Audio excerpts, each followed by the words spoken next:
With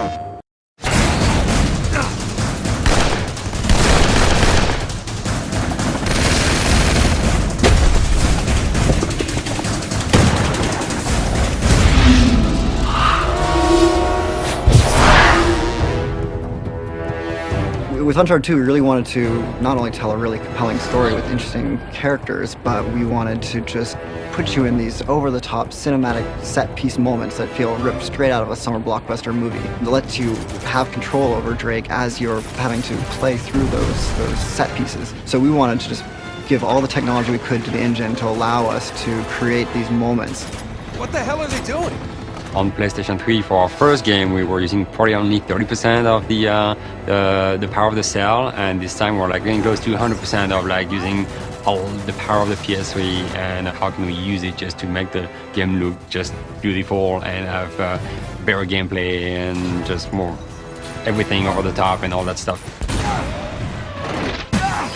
Uncharted 1, when it was a hard project because we had a lot of new IP, new team, new system, new engine, new everything. I would always say Uncharted 1 was like doing brain surgery with a chainsaw. In Uncharted 2 is a totally different beast. We have precision instruments now that freed up a lot of time for the production, and that was huge because that gave us the time to do more creating rather than R&Ding.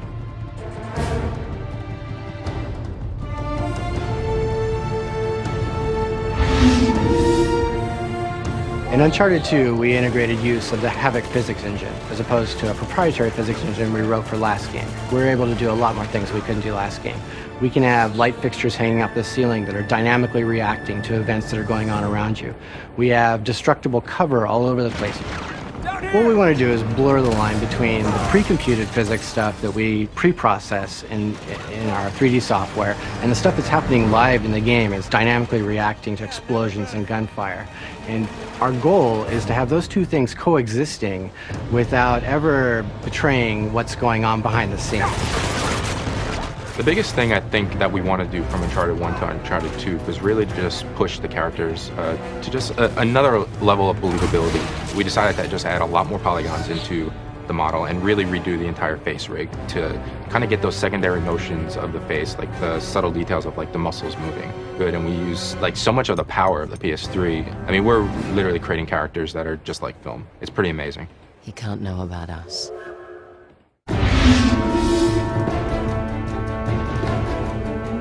We often talk about moments in the development of Uncharted, but they're these iconic images packed with drama and a spirit of adventure, and so the train was definitely one of these.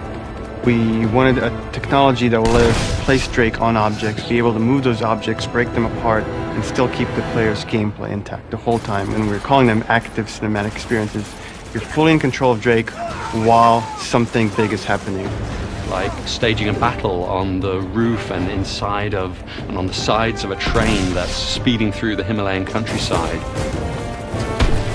That represented really major hills for us to climb in terms of technology, and then how we would develop the gameplay scenarios inside of those spaces and using those technologies. But they're so instrumental, they're so fundamental to the game that Uncharted 2 has become that we're very glad that we chose to do those things. Oh, crap!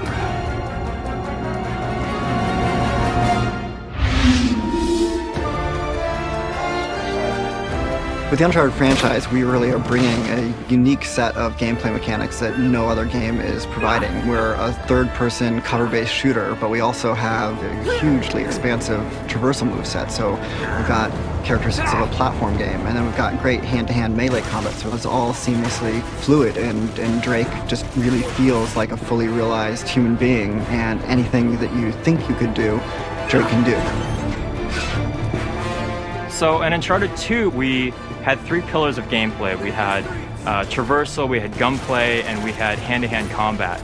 And we set up scenarios, and we changed the animations. We did all these things that would enable you to kind of seamlessly go to any of those things at any time. And so we really wanted to kind of give that really good cohesive feel to your entire experience.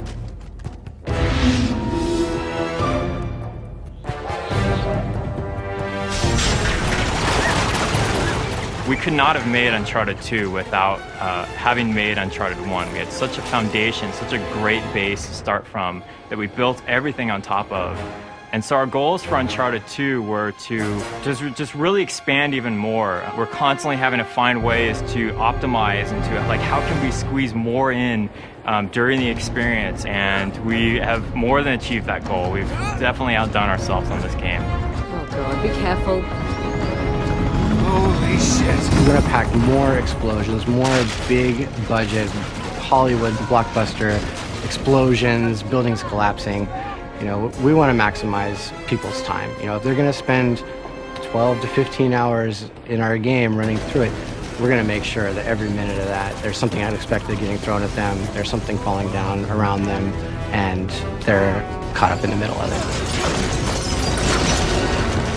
The optimizations and enhancements that they've done to this engine from Uncharted 1 to Uncharted 2 are mind-boggling, and we're using the PlayStation 3 hardware in a way that I'm not sure that anybody else really is. To have that visual experience be so right and so seamless that you get the effect of people not wanting to put the controller down.